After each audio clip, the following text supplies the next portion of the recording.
Katika mkutano wao wa 4 uliofanyika hii leo, wanachama wa mpango wa usafi wa jamii wa kaunti ya Nairobi na Kiambu walijadili masuala muhimu yanayohusu usimamizi wa taka na kuboresha mazingira. Katika mkutano huo, walijadili mambo yafuatayo. 1. Kukabiliana na utupaji holela wa taka. Wanachama walikubaliana kwa kauli moja kuwa watu wote wanaojihusisha na utupaji taka kiholela watajibishwa kisheria.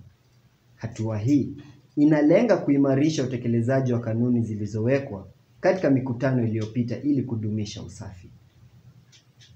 2.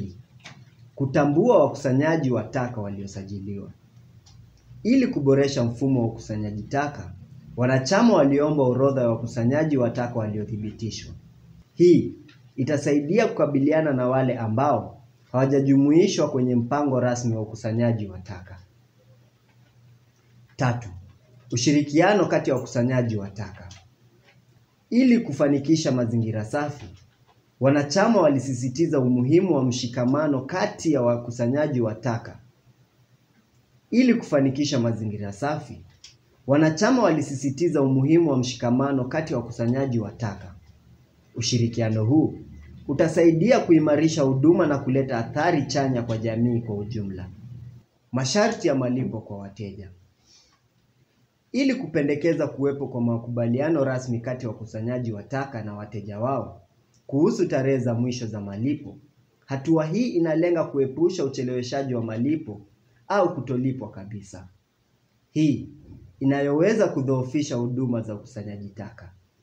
Mkutano ulimalizika kwa wanachama kuonyesha dhamira ya kuendelea kushughulikia changamoto hizi kwa lengo la kuleta mabadiliko chanya na kuimarisha usafi wa jamii. Wanatarajia kuwa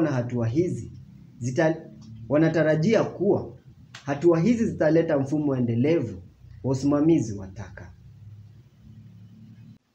Mkutano ujao utafanyika tarehe 17 mwezi Aprili mwaka 2025 ili kuendelea kuhakikisha sheria zetu zinafuatwa na mshikamano wa wakusanyaji taka. Nikiripotia Kifagio Media Team, ni mie wako Daniel Jonathan almaarufu JD. Usisahau kupiga like, kusubscribe na kufinya kengele ili kupata habari zetu pindi zinapochipuka.